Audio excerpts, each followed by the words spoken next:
Hello, everyone. This is Raution Jaiswal, CEO and co-founder of InsuredMine.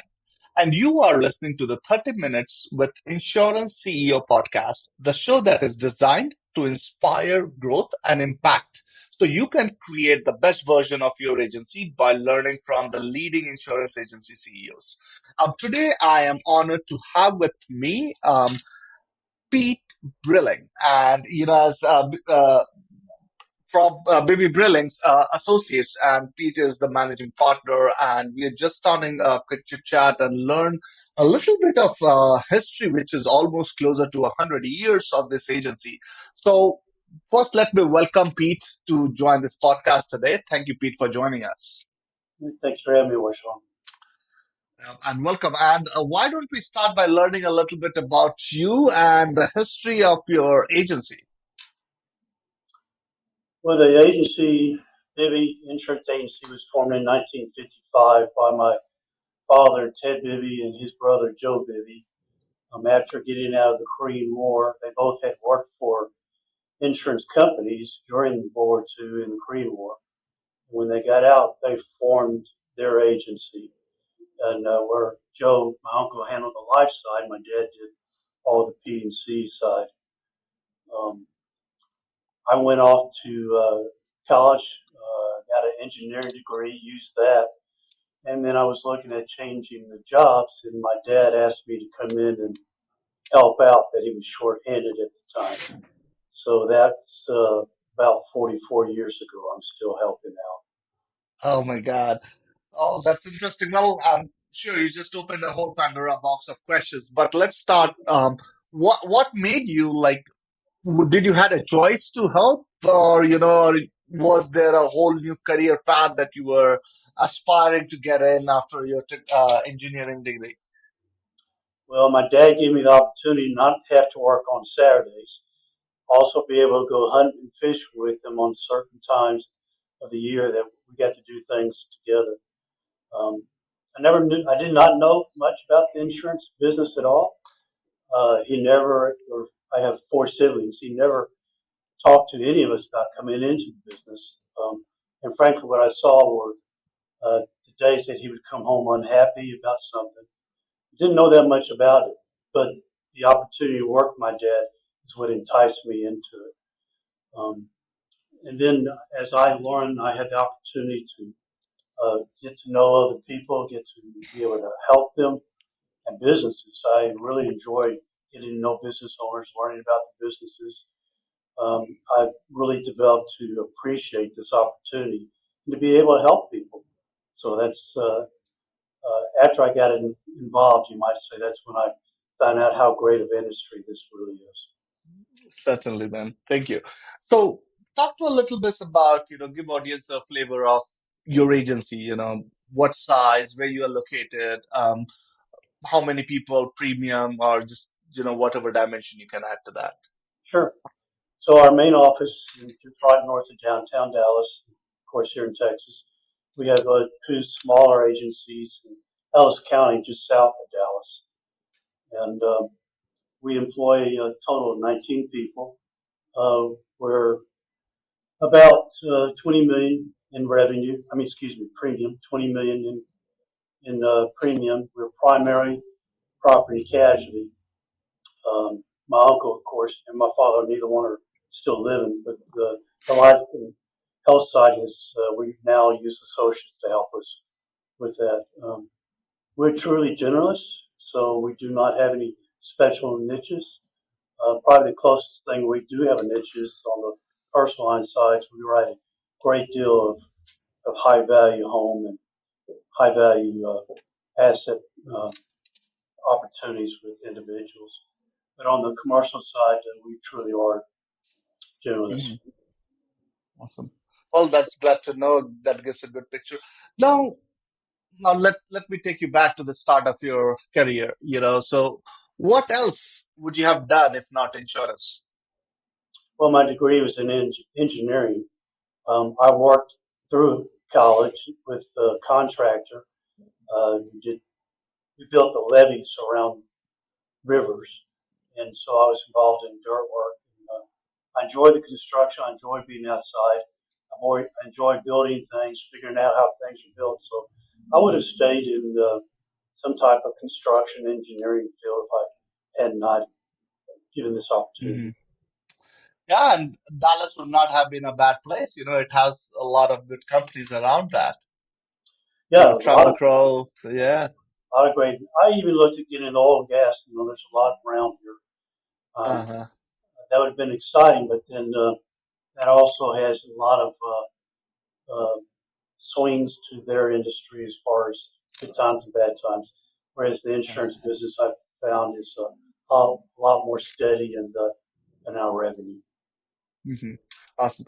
So now talk us about from the day, you got introduced to insurance, you came, you helped your dad to a point, of course, you have worked with him to that inflection point where you say, Dad, I got this, right? You bought it from him. So what was that journey? How long and how was that inflection point?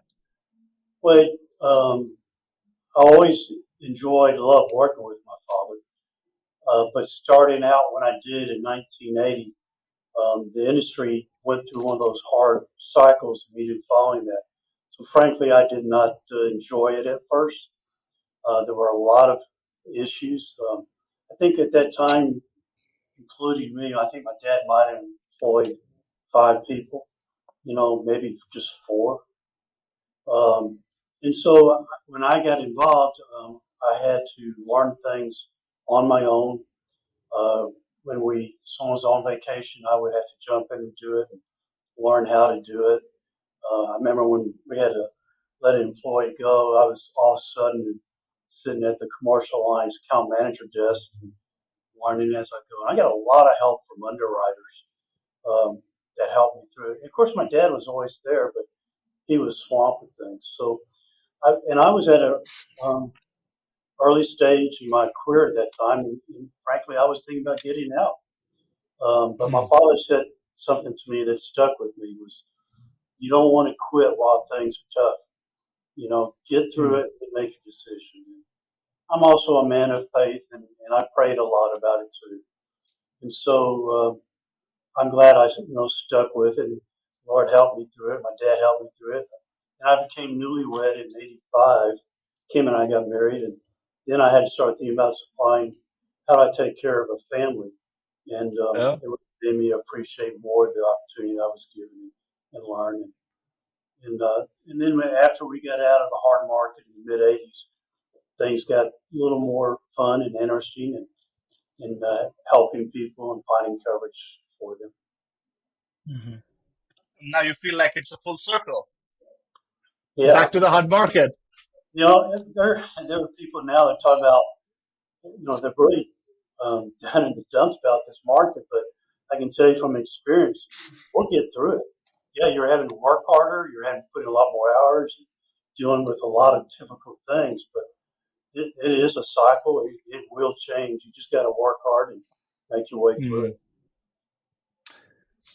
So, what would you say has been the biggest challenge so far in growing that agency from four employees now to almost 20, 5 times? Well, it's finding the right people and the right seat on the bus, as they say. Um, you know, our employees are our biggest asset, and if you don't have the right person sitting in the right seat, things can get really topsy turvy quickly. So it's difficult to find someone that really fits in your agency. We try to keep it a family type atmosphere. Um, we tell our employees to, you need to treat the clients just as if they're family.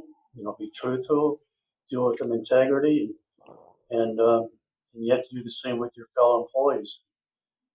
There's a lot of turnover in this big city. A lot of people have their eyes on making more money, so we really try to find someone who wants to work in the environment we have. That's probably one of the more difficult things that we have to do as long as I know my fellow associates. It's a constant problem we have. Mhm. Then after you have the right employees, you got to have the right carriers. Have the right partners. We have some great partners we do business with. They like this industry. They go through their cycles of underwriting and personnel changes. So you have to be flexible. Hmm. That's a very interesting observation you just made, finding the right partners or the right carriers. Today sometimes it becomes of like, hey, who is the bottom of the list in terms of cost? And agencies gravitate towards, okay, I'm gonna do more business with these guys because it's higher profitability, but it's such a short-term phenomena. Yeah, and at our agency, we're not about selling the least expensive product out there. We see ourselves as advisors to our clients. We tell them, here are your options. This is what we recommend. It's their decision. It's our job to say, here are your options. So we were real coverage minded when we come to help our clients. Yeah, Of course, we want to find the best deal we can for them, but not in jeopardizing coverage at all. perfect. Yep. So, what would you suggest, to aspiring CEOs or small agency CEOs who are, 1 to 5 agent agencies, and they look up to you? You have wealth of experience, 40 plus years, you have done this, and you have seen literally everything that can happen in the industry. What would you advise to them and how to get there? Hey, if they get to a 20 million in premium, hey, it's a good payday for them, but it's not easy to get there. So, what would be your advice to get there? Rashawn, I don't know if it's any magic book. It's just working hard. Yeah. Working hard and taking care of your employees, taking care of your clients. You have to. You know, it's easier when you get to be the size we are, and we can tell someone, "Hey, we're not the right fit for you." But early Yeah. on, you got bills to pay. You're trying to write anything you can, so you have to be able to learn to find what is the right balance of those two. So it's just a lot of hard work. I mean, yeah, even though my dad told me I didn't have to work Saturdays, yeah, I work Saturdays, He and sometimes lied. no, you didn't lie.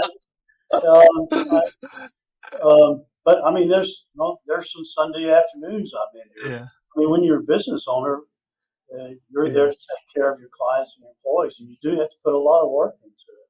So I But think that I'm joking, but it's also about, he knew you will get there and you will understand the value of why you have to work on a Saturday. It's not a force, it's a choice. right.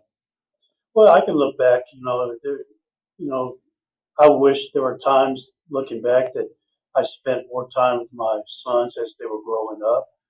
Um, I think most fathers look back and say that, but it did grow into a great business that's blessed us Yeah. now. But you know, I, it is a lot of work, takes a lot of time. I can tell you, finding that right employee is Hmm. one of the more important things you can do. Yep. So let's build on that. Talk to us about again.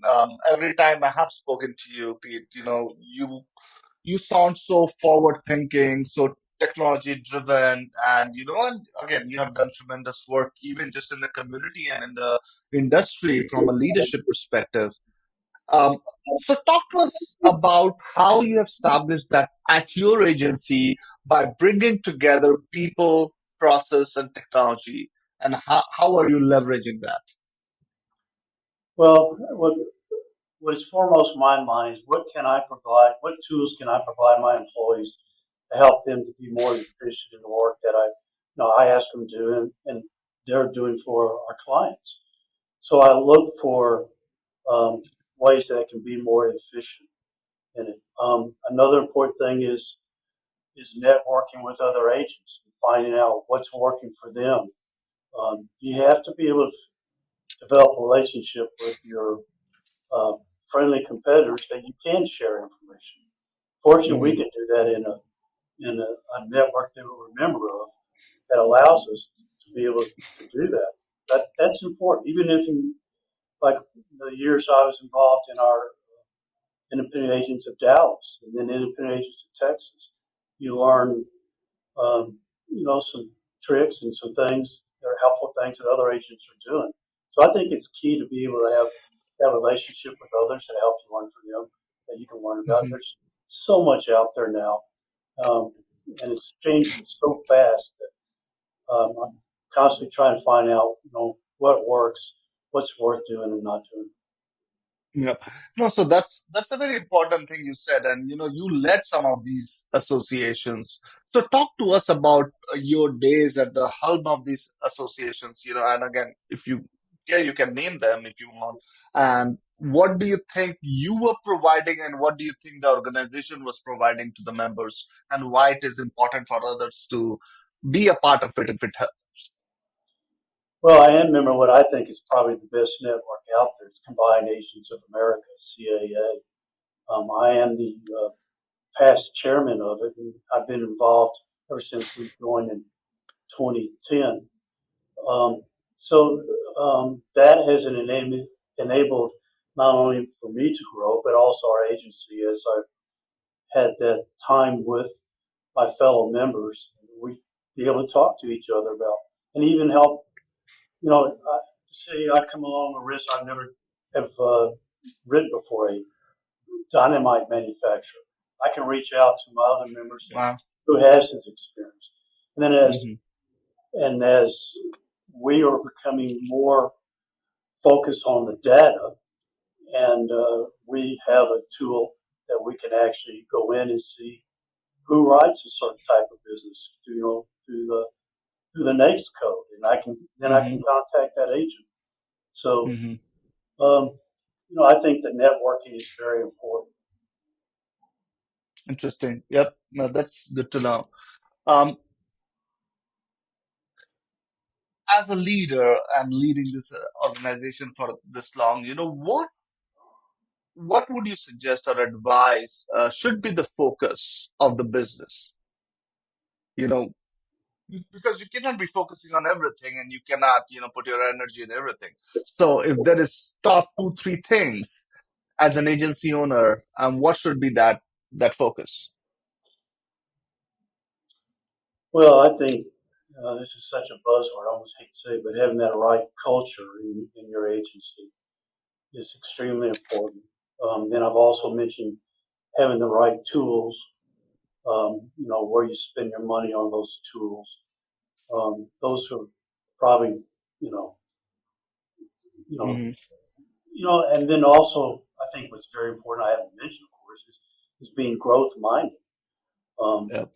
if you're not, we all know this or should know, if you're not growing, you're dying, and it's important to have that organic growth. And we are growing organically, but we've also grown through purchase of some other agencies, which has been help us to grow and finding those are our Yes. opportunities. So, how important is data, and what are some of the key metrics that you look at? Well, of course, I've said it already. Data is extremely important. It helps you not only see where you've been, but it helps you try to forecast where you need to go, where you need to be spending your time. Um, I can look at which carriers have the volume, what percent I have with them, who's paying me the highest commission, where my loss ratios are, determine um, premium size, where we need to be spending more time on certain clients because 80-20 rule is always so true. You know, 80% of our income on Yep, our clients comes from 20% of our clients. for Um, sure. are we spending enough time with them? So, you learn this through the examination of data and then help you to learn where you need to be, focusing more of your time on. Let's dive deeper into the current scenario. What is your current, as you were mentioning earlier, this too shall pass. What's your current read on this current economic situation, along with interest rate, with insurance hard market, and how is that impacting everything, and what does that look like to you? Well, the cycles are really simple to understand.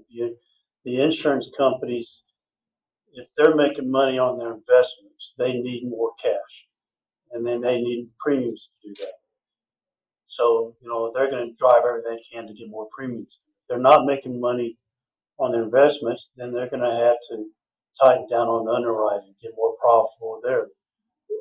But then you throw so I mean, that's economy, but then you had COVID, that jumped in and messed Mhm. up things. So the weather that we have is, we're getting more catastrophe claims, each year. It seems like all that goes into it. So, you know, I would have said when we started this hard market that hopefully by the end of 2025 we'd be coming out of it. Now I'm thinking it's going to be probably closer to 2026 before we really come out of it. We're seeing a little relief in some areas. So it's a matter of, where the companies are making money, and do they need cash or not? Mhm. Yep. And again, I think it will also be supported by, whatever catastrophic events comes up in next 12 to 18 months. I think that will have huge impact Yeah, it does, and because, especially here, we're in North Texas. We usually get one catastrophic hailstorm a year. I mean, a while yeah, back, more often, but they're getting more costly now. They're costing more, yep. so that's really affecting the carriers and also us. Us too, as far as contingency dollars, that does affect us. And talk to me about, the 43 years of a business. It's a hell of a lifetime, and one of the biggest thing that I can think of that has changed dramatically is technology.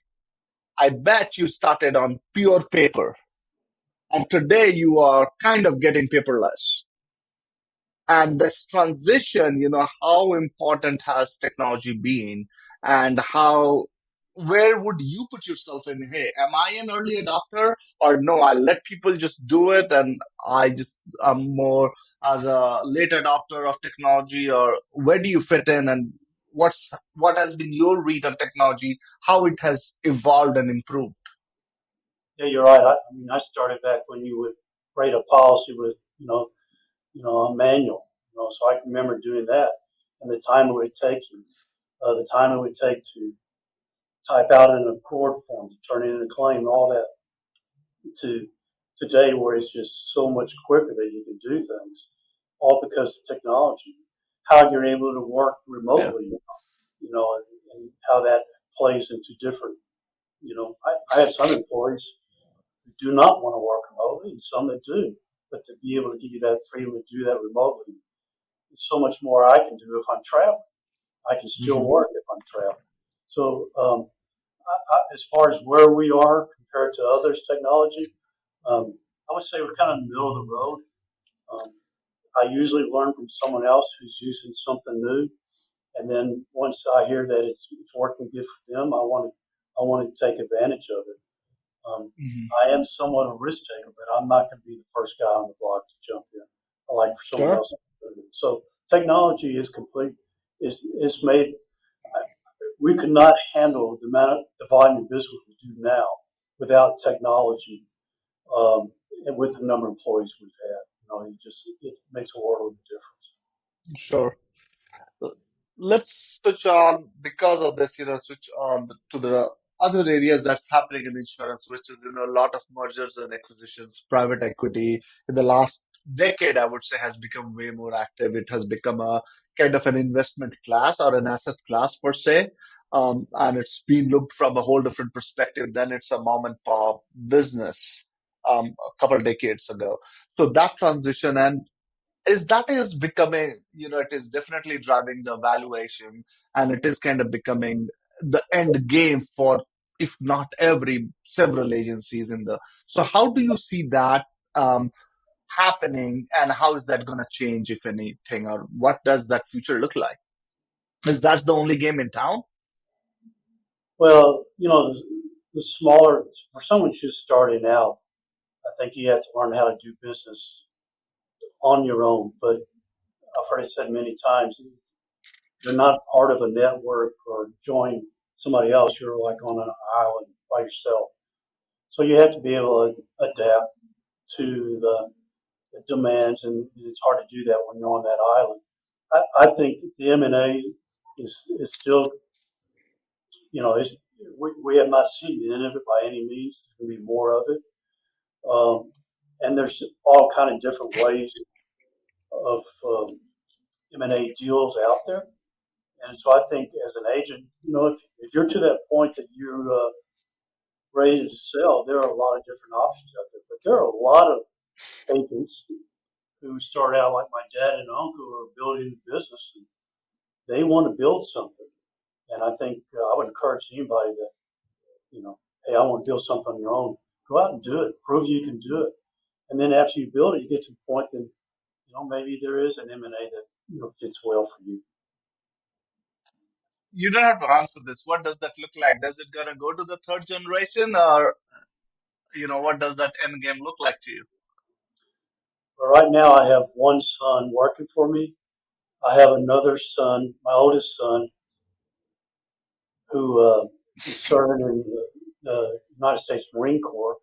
He may come to work with me when he gets out. A third son did work for me, but now he's working for a carrier. And I want there to be something. Say this Marine comes, gets out, and he wants to be in the insurance business. I want something there for him. It was a great opportunity that I got to work with my dad, and I hope any of my sons that want to work with me, they get that opportunity if they want to. That's fantastic. I'm glad to hear that. It's nothing beats that. I think that relationship, it's a very unique and a very special relationship between dad and son if it works out. Again, I'm very close to my dad, and I don't believe even today, I'm 42. I don't believe I have a day that I do not call him. And it's just, there is not a lot of conversation, but there's a lot of understanding.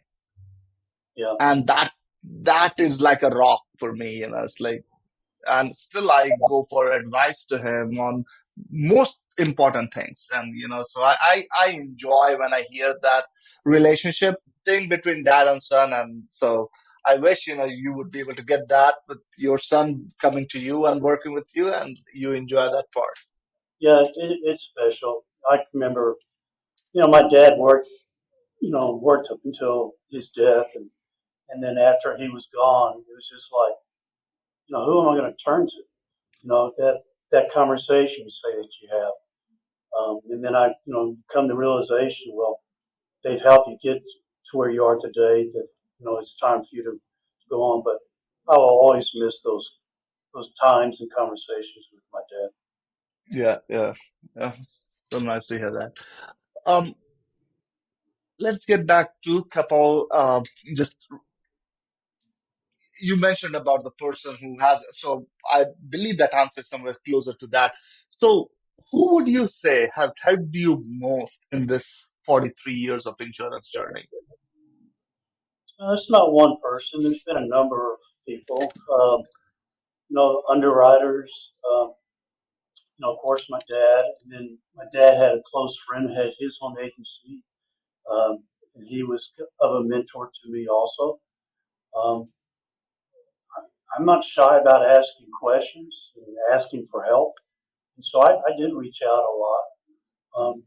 And I'm really good about learning the hard way, making that mistake, and don't do that again. Um, but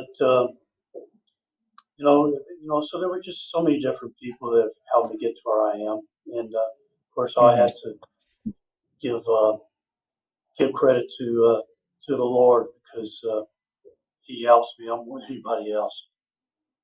Yep. No, I hear you, man, and I, I believe in the same. That there is so much we can do as individuals. Unless there is this higher power that is kind of having the final say. So Yeah. for sure. Um, I know, with all your energy and everything that, it's a continuum. What does next 5 year looks like to you? Do you think there is anything major that is going to change, or it's just a continuum, more of the same, technology expediting things, market getting better? What else?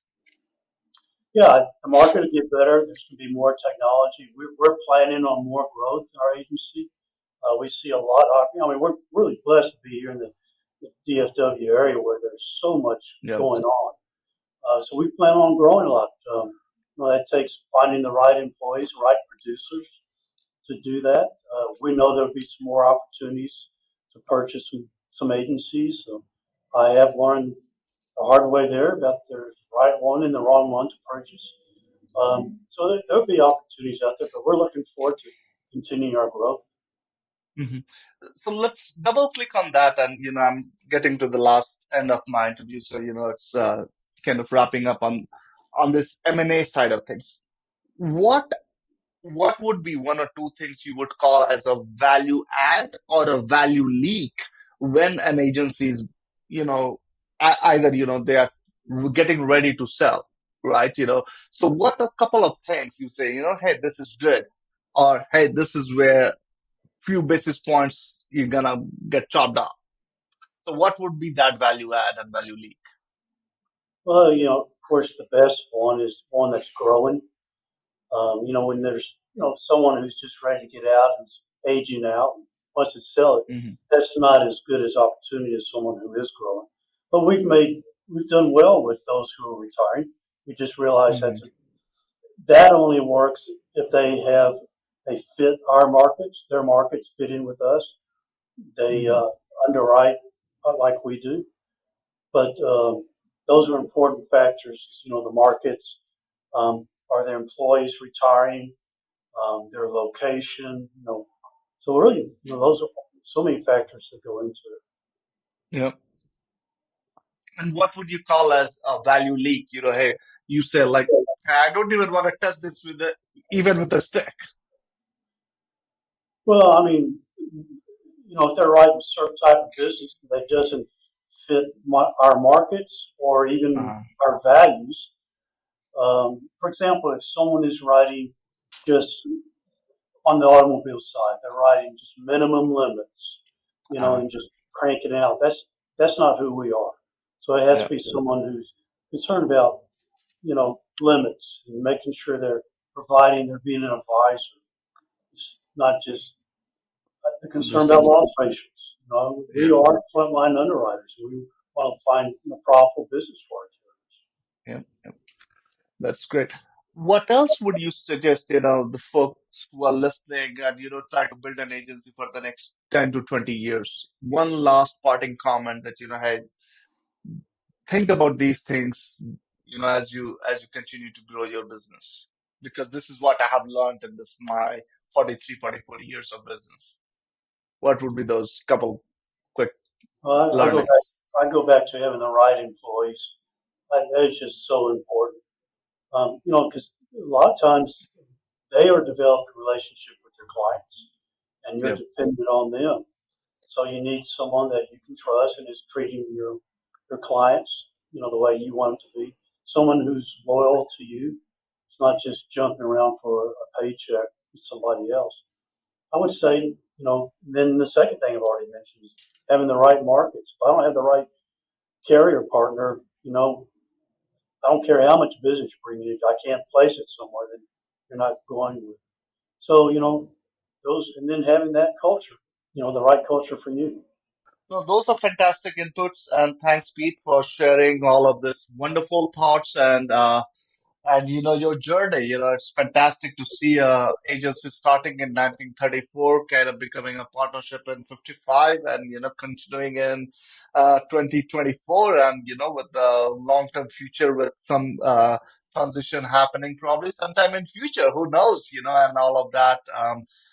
And again, what has been kind of the exciting aspect of all of this is, there is a continuum in growth, there is a continuum in learning as an institution, and there is so much knowledge, and being just a small family owned to, now you are continuing to serve 20 families as part of the organization. I'm sure you feel very proud of what you have done and what you are handing over to the next generation, per se. So thank you for coming in and sharing all of this with the audience here. I wish you luck to continue to grow, and we'll continue to talk more. Well, thank you, Rashawn. And it's not me doing it. It is the team. It's the agency. Everybody doing it. Yeah, thank you. Thanks for sharing that. Thank you. Okay.